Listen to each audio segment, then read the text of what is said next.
Welcome to the class.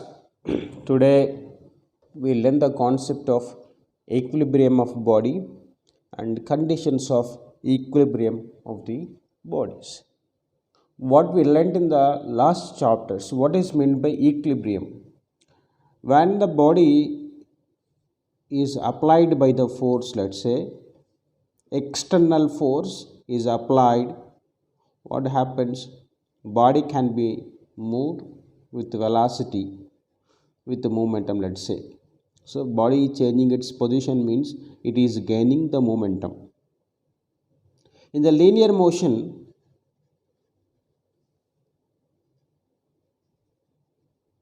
the equilibrium means we observe that net force is zero.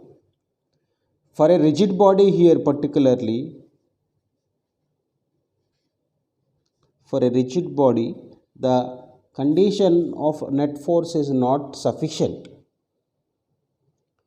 There must be a rotational equilibrium also considered. What is meant by rotational equilibrium? This is about linear, like x-axis forces, y-axis forces, z-axis forces completely sum up, which is equivalent 0. That is the equilibrium of the body, as we learnt in the fourth chapter, I think, fifth chapter. Now, how to consider for a rigid body?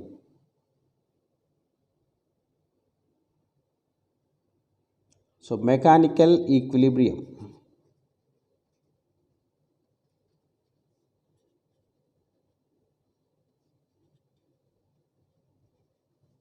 Mechanical equilibrium of a rigid body means the linear momentum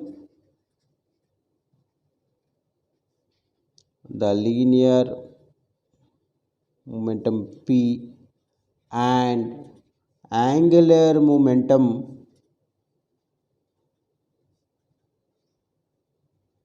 L do not change with time.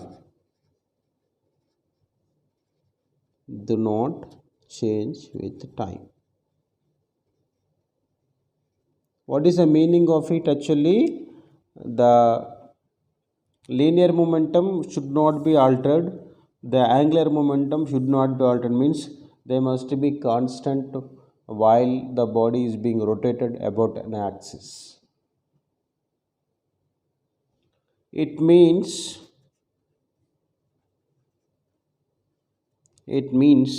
that the body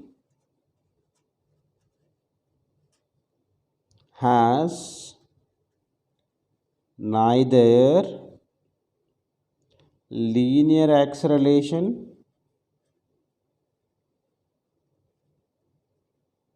nor angular acceleration. Neither linear acceleration nor angular. What is the meaning? Either linear acceleration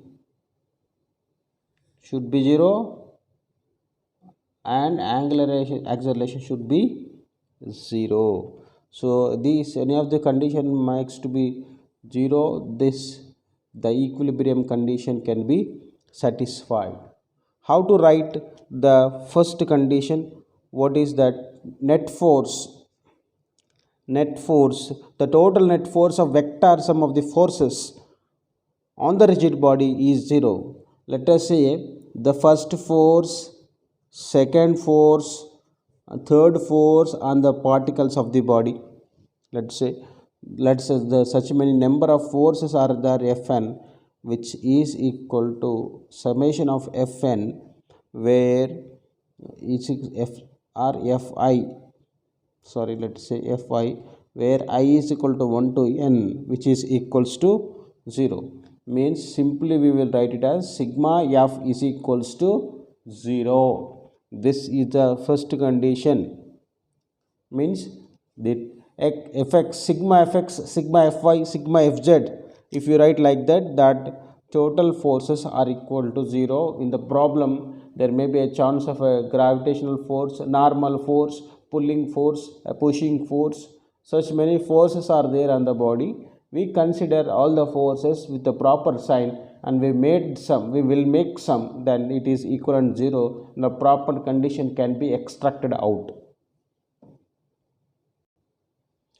So what is the meaning of it? The linear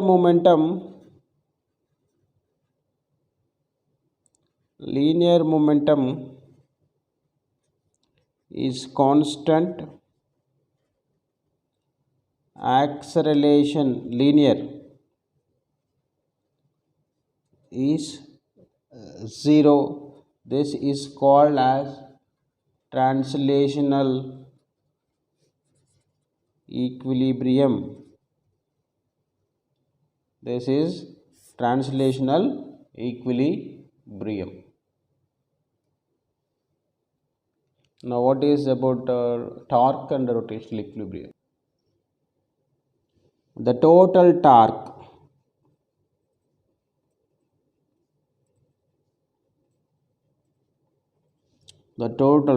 that means a vector sum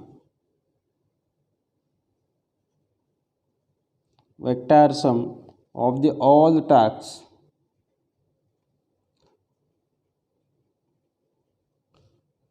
on the rigid body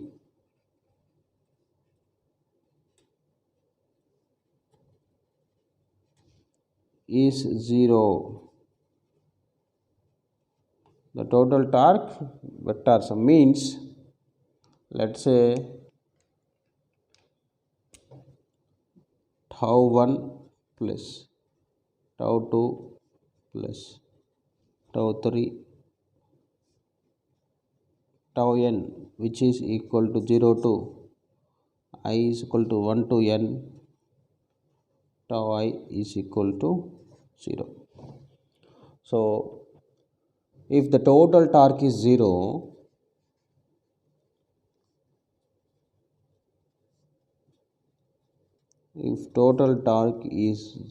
then what is happening? The angular momentum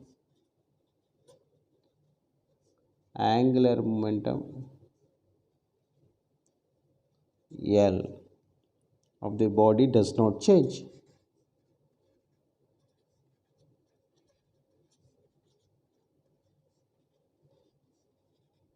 Or simply we can call it as constant. Simply we can say constant. These two are the conditions which are very important. In the last session, we have seen that in the translational equilibrium, in the translational motion, origin is shifting of origin. What is effect of on the motion of the body? So the origin is shifted. Now what is happening? It is not affecting on the torque. So shifting of origin, it is in a equilibrium condition. Shift of origin does not matter. It means a rotational equilibrium condition is independent of the location of the origin about which the complete torques are taken. So even in the rotational equilibrium,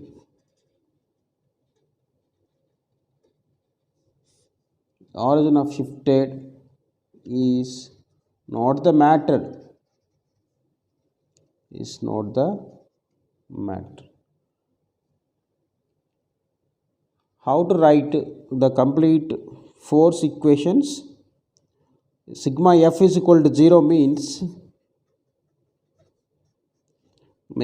there is a number of forces acting on the x-axis 1 to n, F I x is equal to 0, and number of forces I is equal to 1 to n, F I y is equals to 0 when 1i, 2i, 3i like.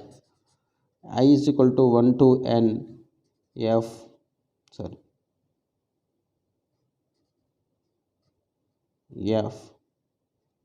I z is equals to 0, right? and sigma tau is equal to 0. What is the meaning of it? I is equal to 1 to n, tau ix is equal to 0, 1 to n, tau iy is equal to 0, and I 1 to n, tau iz is equals to 0. These are the six conditions which will describe the equilibrium of the body.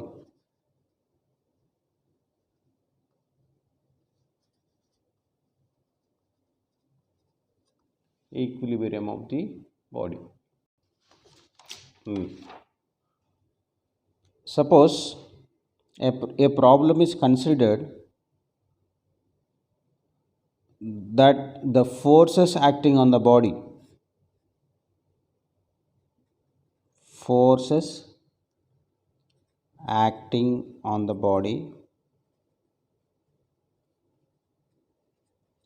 are coplanar, which are in the same plane. Now, what are the conditions which are required? There are two translational, because two forces means two, plane means two only, two axes will be considered. Two translational equilibrium and one rotational equilibrium is required. Means 6 conditions reduces to 3 conditions. Coplanar, 6 conditions is reducing to 3 conditions. One is rotational equilibrium, where sigma of tau is equal to 0, where here sigma fx and sigma fy, two perpendicular axes considered.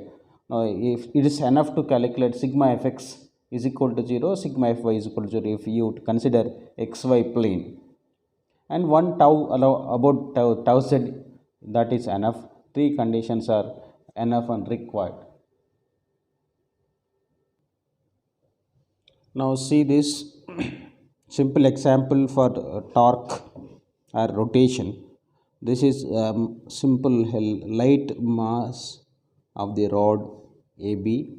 The center point C is there, which is being suspended, and let's say A to C is A and C to B is also A, equal distance. Now what I am doing, actually I am applying force F here, and here also I am applying force. When you apply force here, it will try to rotate in the anti-clockwise motion. When you apply the same amount of force here, this is again, this is like motion. So this is clockwise motion. See, right? If you observe this one, this is clockwise, this is anti-clockwise. So what is happening here? The summation of the forces both are acting downward, which is not equal to 0, but still we observe that no rotation. It is being fixed, just like you are trying to bend the rod with the equal forces at the edges as it seems. But when you only with a single force, if you apply at the edge of that, it will try to move in the clockwise rotation. When you apply this one, this is anti, but here the both forces are equal, but direction is again the same. It cannot be moved or rotated. So here rotational equilibrium is considered.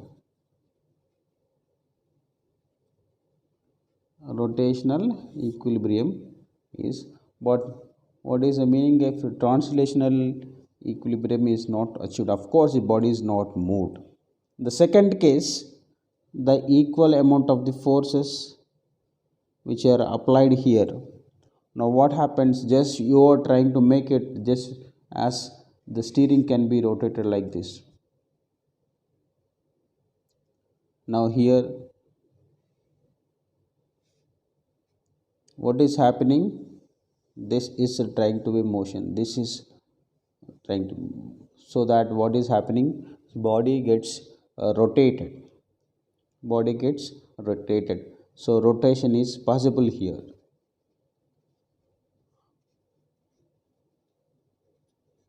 Rotation is possible. So if you observe this one, upward force and downward force are equal, sigma f is equal to 0 because plus f and minus f, but still rotation is possible, torque is not 0. This type of forces are called as a couple of forces, couple of forces. So another simple example, this is a bottle or a jar, whatever it is, a jar or bottle, when lid wanted to be opened, then how to apply the single finger force cannot be, we use the fingers to open that, we apply the both forces to open the lid, a single finger cannot open this, so the couple of forces required to open the lid, open the lid of the bottle or jar, whatever it is, right? Let's see the simple problems to analyze these type of conditions. Now the simple problem, that moment of couple does not depend on the point about which you take the moments. For this I am considering a simple AB, and the position A is referring to origin O, like this is R1, the position B is with reference to this one is R2. We apply the forces at point A and point B. This is negative force, let's say this is applied force is F, this is force applied which is called as positive F. Now here at A F force is there, at B F force is there, but this is minus F, we write it, right? How to write moment of couple moment of force?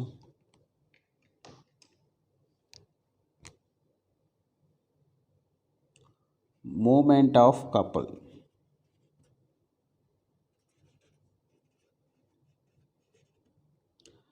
which is equal to sum of the moments.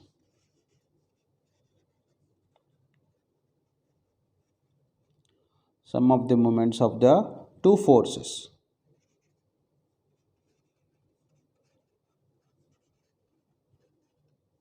Which are forming the couple.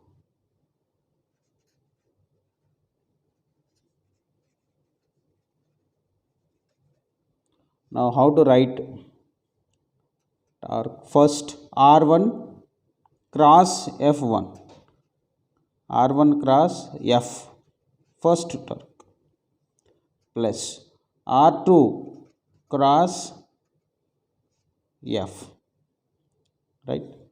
So F means we'll write it as negative sign, already we kept it here. Now how do you write it is, let's say taking common of R2, F is a common, we say R2 minus R1 cross F, right? What is meant by R2 minus R1? See the triangle of vector R1 plus AB is equal to R2. AB is equals to R2 minus R1. So what is this? This is called as AB cross F. It's like this is called as a displacement, like AB cross F. What it indicates that AB cross F, which is independent of the origin. Actually origin is not included here. so which indicates that which is independent of the origin.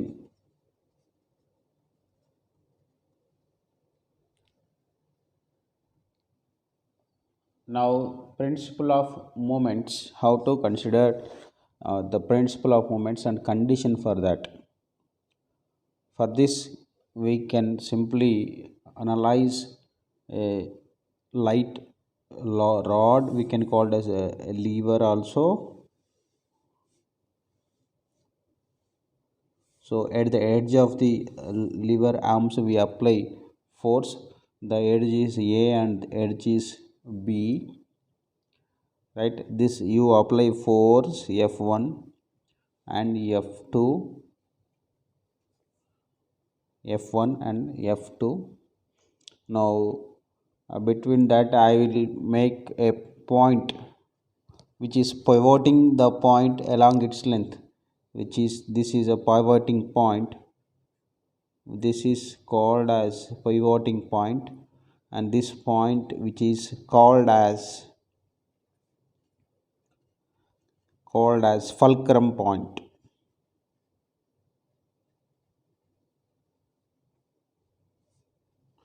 Fulcrum point. Now at this fulcrum point, this is the upward direction which is called reaction, or is called as reaction force.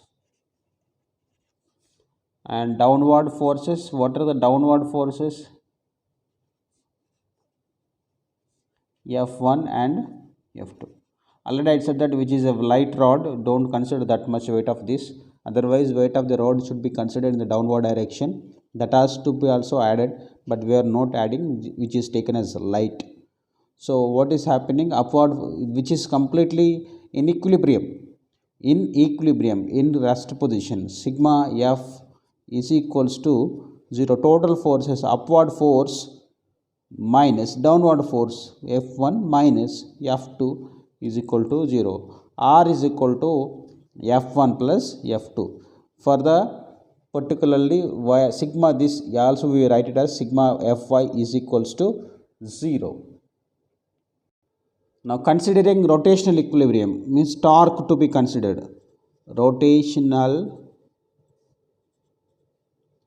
equilibrium. How?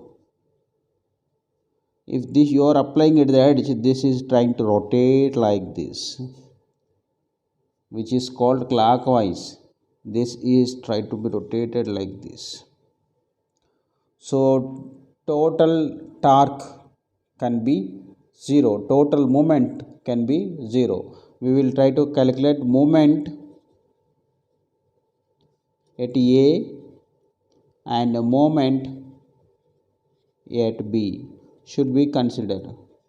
Moment at A and moment at B, and let's say simple total tau is equal to tau 1 plus tau 2. You can write it as at point A tau 1, at point B tau 2.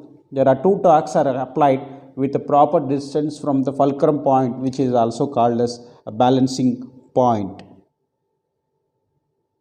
If you observe at point A, this is if force F2 is not present, simply what you can think of it, this is a rotation which is called as anti-clockwise rotation.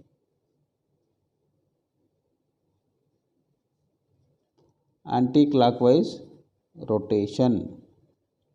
Generally the anti-clockwise rotations are taken as positive.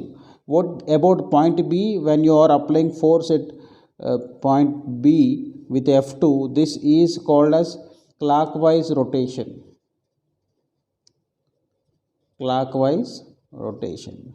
So clockwise rotations are taken as negative. You can treat it as tau 1, let us say at point A, and it's this one tau 2. Now let us choose this one. How to calculate the particular torque tau 1? Let's say force into distance, or force into perpendicular distance is called as torque we have seen in the last session.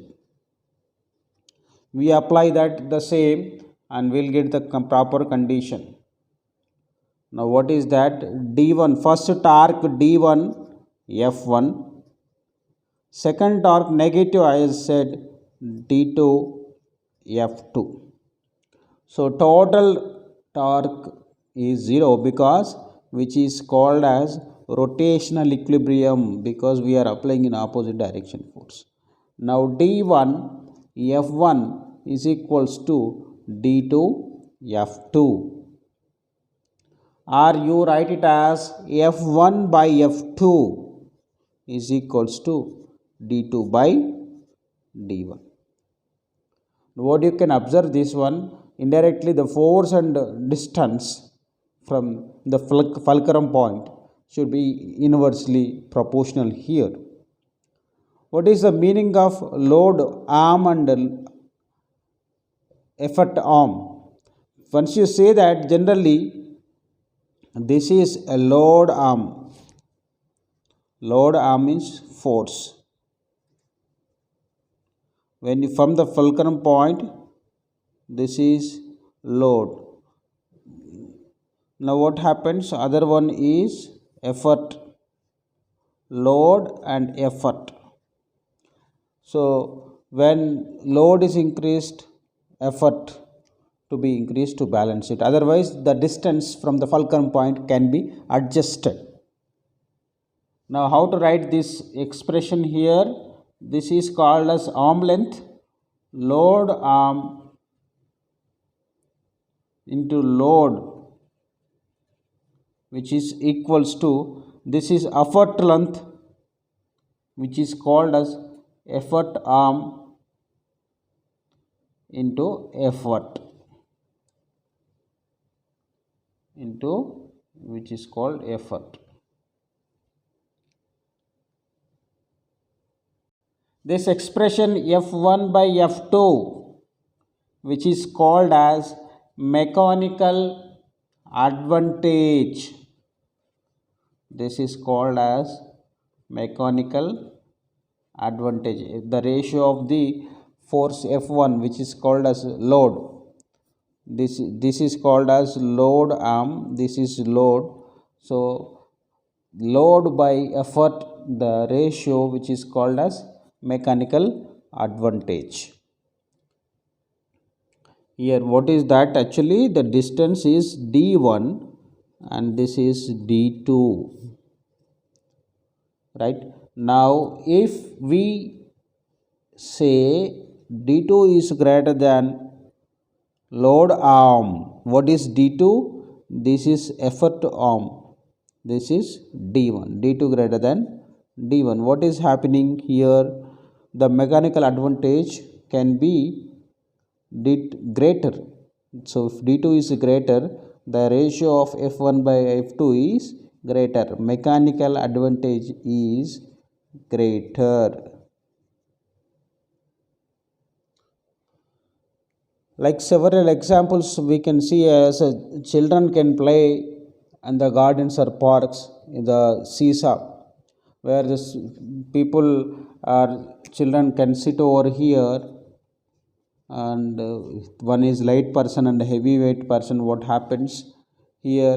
The heavyweight person can move near to the fulcrum point so that it can be balanced. Otherwise lightweight person can move farther from the fulcrum point so that they themselves adjust to make it balance. Otherwise it will be one sided, it cannot be moved or rotated. So this is called simple balancing and principle of movements. We'll solve some problems based on this concept.